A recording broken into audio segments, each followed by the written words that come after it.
Diutangin tapi yang ngutang nggak mau bayar. Giliran ditagi, yang ngutang malah lebih galak.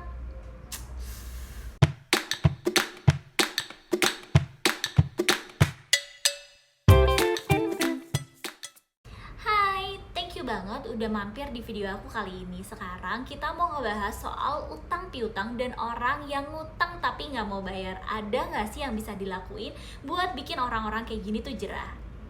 Jangan lupa buat like, comment, subscribe, dan turn notification on supaya kalau dosen hukum upload video baru, kamu langsung tahu.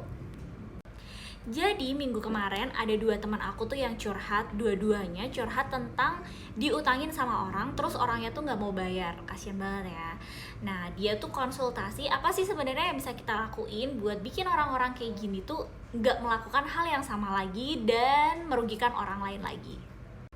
Yang pertama harus dilakuin kalau ngadepin orang-orang kayak gini adalah ngumpulin bukti sebanyak-banyaknya. Buktinya ini bisa macam-macam ya, bisa jadi kwitansi, nota, invoice, saksi, atau apapun yang bisa ngebuktiin kalau dia itu beneran punya utang sama kamu terus nggak mau bayar, alias udah ada bukti kalau terjadi perjanjian dan dia itu ngelanggar perjanjian tersebut. Kalau buktinya cuma lewat WhatsApp, bisa nggak ya?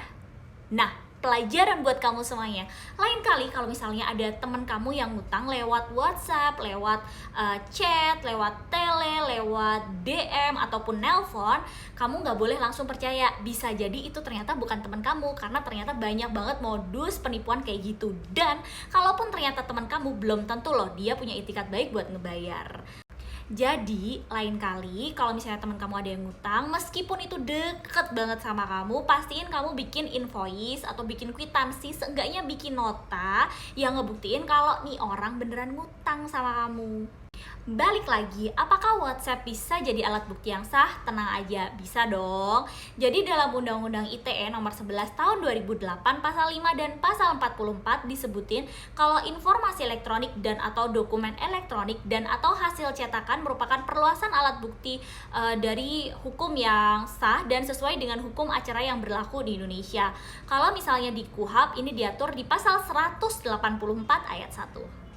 Kalau udah ada buktinya gimana? Bagus, ini berarti kamu udah bisa ngajuin gugatan atas dasar wan prestasi. Kamu juga perlu nyiapin bukti bahwa kamu itu udah berupaya untuk meminta yang bersangkutan untuk memenuhi perjanjian atau kewajibannya yang diatur di pasal 1243 di bawah ini. Habis itu, kamu tinggal meminta kepada pengadilan untuk mengeluarkan perikatan unmanning terhadap yang bersangkutan untuk memenuhi kewajibannya. Nggak usah lewat pengadilan, bisa juga kamu mengirimkan peringatan sendiri tanpa melalui pengadilan dalam bentuk somasi kayak gini. Nah, biar orang-orang kayak gini tuh kapok, kamu juga bisa minta ganti rugi, terus minta yang bersangkutan buat ngebayar bunga dan keuntungan yang sekiranya bisa kamu dapetin kalau misalnya dia tuh punya itikat baik buat ngebayar utang-utangnya sebelumnya. Soalnya kayak kasusnya teman aku yang ada curhat di awal tadi, dia itu mengalami kerugian lebih dari 500 juta karena terpaksa harus ngutang bank untuk nutupin utang temannya ini, dan bunganya itu lumayan gede gitu loh. Kamu juga bisa ngajuin yang namanya gugatan atas dasar perbuatan melawan hukum yang dilakukan oleh yang bersangkutan.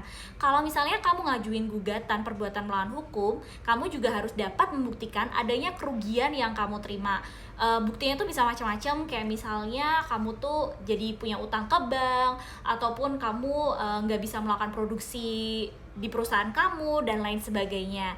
Nah, dari situ nanti dapat dibuktikan adanya kerugian, dan tentang jumlah berapa ganti rugi yang bisa kamu terima, itu semua ada di keputusan hakim.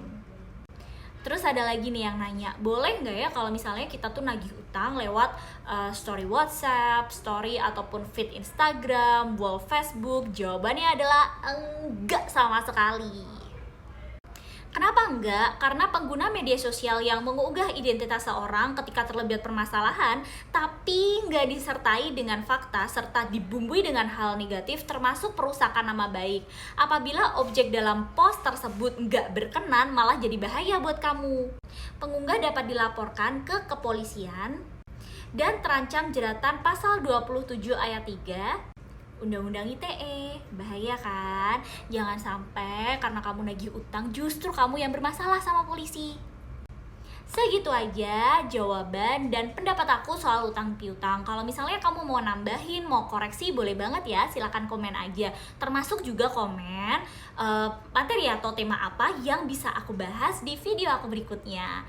Jangan lupa untuk komen, like, subscribe, dan turn notification on supaya kalau dosen hukum upload video baru kamu langsung tahu.